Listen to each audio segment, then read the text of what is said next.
Kaya kung pinasiya mga kapatid, gulong-gulong lang tayo kasi meron po akong katabi dito. Meron po siyang ginagawa.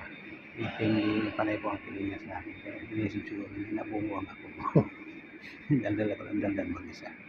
Pero maganda po kasi dito yung medyo tingnan niyo. Ganda po ng ano niya. Dito po tayo sa istasyon ng bus. Doon po sa second floor tayo sasakay. Ngayon nandito po tayo sa baba. Upo po muna tayo. Video po muna natin yung kagandahan po dito. Ayan po yung kanilang Christmas light. Ayan po.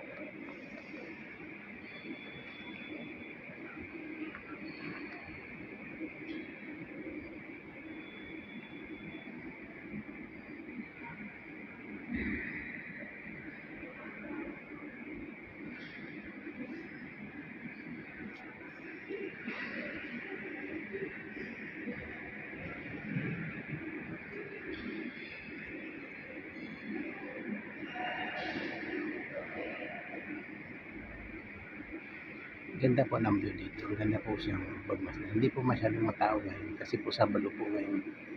At saka maaga pa po. Ayan ang oras po. Alas 7 po ng umaga. Hinihintay po natin yung guwagwa. Alas 7:30 po ang alis. Kaya mamaya-maya po akit po tayo sa taas.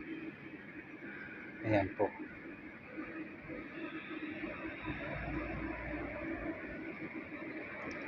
Mamaya-maya po akit po tayo sa taas kasi andun po yung guwagwa. Yung bus pala, hindi pala guwagwa. Guwagwa kasi ang tawag po dito. Diyan po sa atin sa salitang Tagalog bus po o English bus.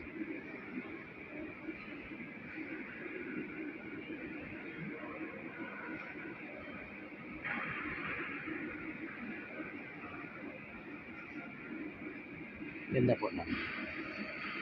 Okay po. Diyan po tayo sa taas. Ayan yan po. Ayan po yung ating autobus na kukuhain. Yung isa po dyan, yung 9:36 yan po yung ating kukunin. Pero mamaya pa po yan, 7:30. Kaya upo po muna tayo. Ang oras po ngayon ay alas 7:08 o alas 7:10. Kaya mamaya pa po tayo. 20 minutos pa. Kaya dito po muna tayo. Upo po muna tayo dito. Hindi masyadong matao dito ngayon kasi po Sabado. Ayan po. Wala pong masyadong tao. Kasi nga po Sabado nga po ngayon. Pero pag simpleng araw, di Lunes hanggang Biyernes, tambak po ang tao dito. Yung mga pumapasok po. Ayan po. Hindi po masyadong matao ngayon.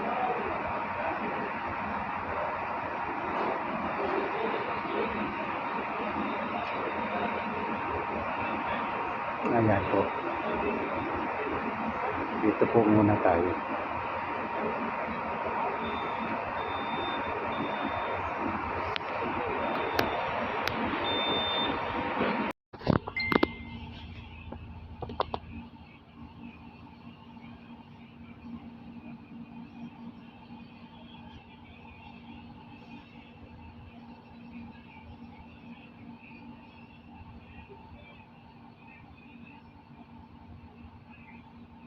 Wala pong pasahero.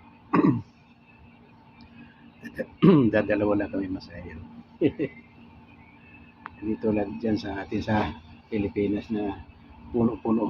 Wala nang nakakaupo. Lahat nakatayo na dahil sa sobrang puno. Pero dito hindi po. Bihira lang may nakatayo dito. Lalo na pag itong maaga pa. Talagang lahat po nakaupo. Katulad nga po niyan, wala nang sakay. Pero kahit walang sakay yan, pagdating ng oras niya, aris niya, may oras po yan. Kunyari sinabi alas 7, alis ka, alas 7 ka talaga alis. May sakay ka, wala kang sakay.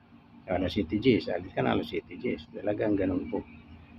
May oras po sila dito. Kaya kahit na kumakaway ka na pagparating ka pa lang at oras na nung bus, hindi ka pa sasakay. Kasi tapos na yung kanyang oras, kailangan na niyang umalis. Kasi po kung hindi, masisisanti po sila. Papagalitan po sila ng manager. Ganun po dito. Kaya ayan po. Siya ang alis niya alas 7:20. Nabuti natin yung alas 7:20 dahil kung hindi po alas 7:40 ang ating aabutan. Pero okay lang po yun.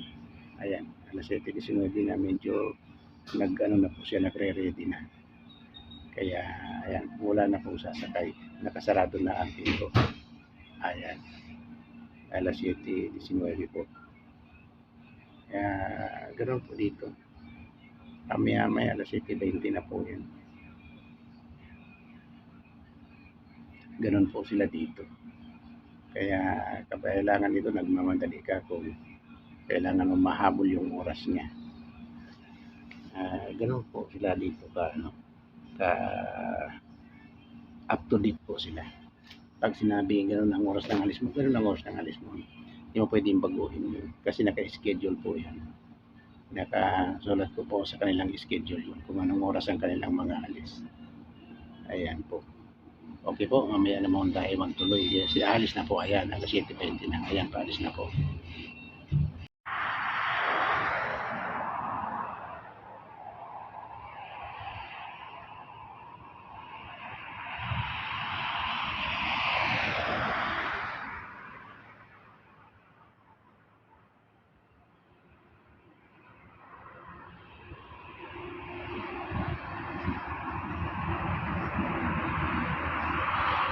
Ito po ang highway ng pag nandun po tayo sa taas ng tulay, ito po ang kinukuhaan natin. Pero ngayon nandito po tayo sa baba.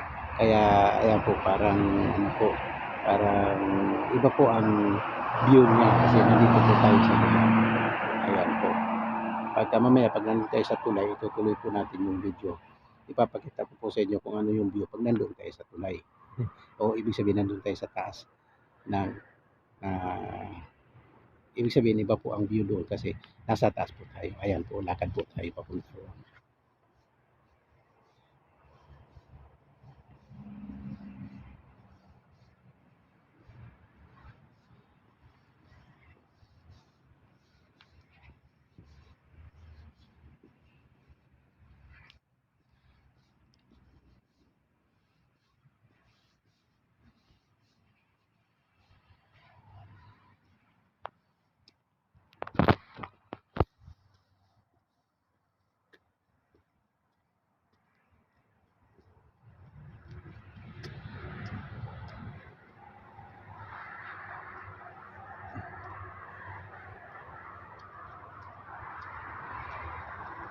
Bakit gano'n? Parang minsan dumidilim, minsan lumiliwanag, minsan dumidilim.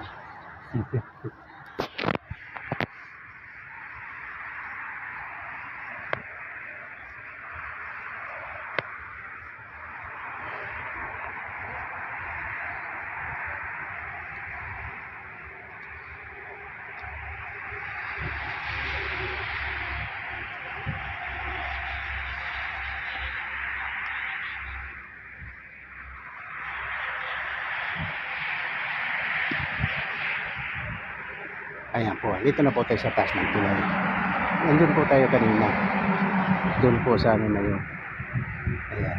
Ngayon nandito po tayo sa taas. Kaya iba po ang view doon sa baba. Iba po ang view dito sa taas. Ayan po. Di po ba? Ayan. Tawid po tayo. Punta po tayo doon sa tawid. Yan po yung binidyo natin nung nakaraan. Sabi natin na araw ng Sabado, walang ni isang sasakyan. Ngayon po, medyo mayroon naman. Ayan po. Ayan.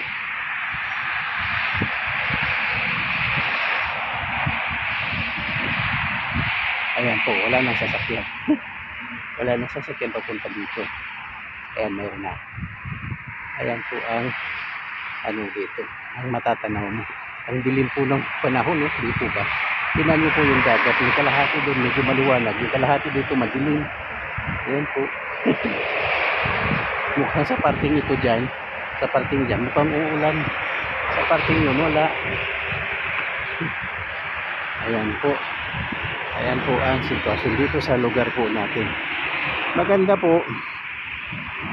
Kaya lagi ko po itong binibidyohan.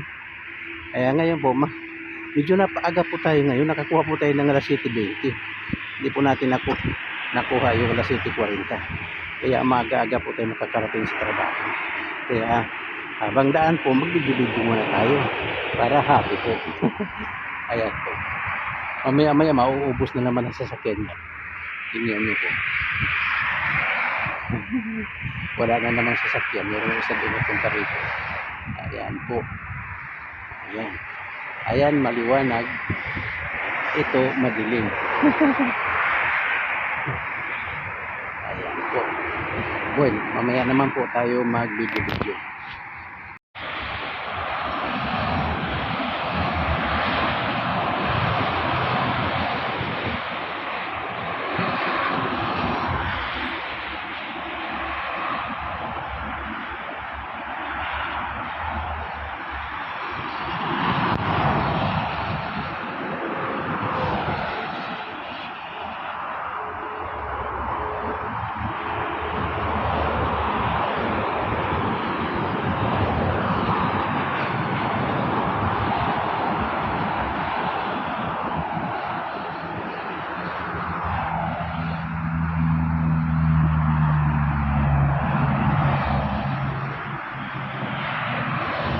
Nag-abang po tayo dito ng bus.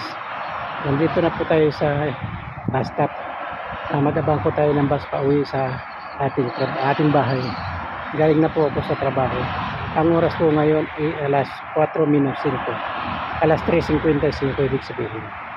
Kasi alas 4 po talaga ang labas ko. Kaya lang medyo napaaga lang ang labas ko ngayon dahil maaga silang natapos kumain. Kaya medyo maaga po ang labas ko ngayon.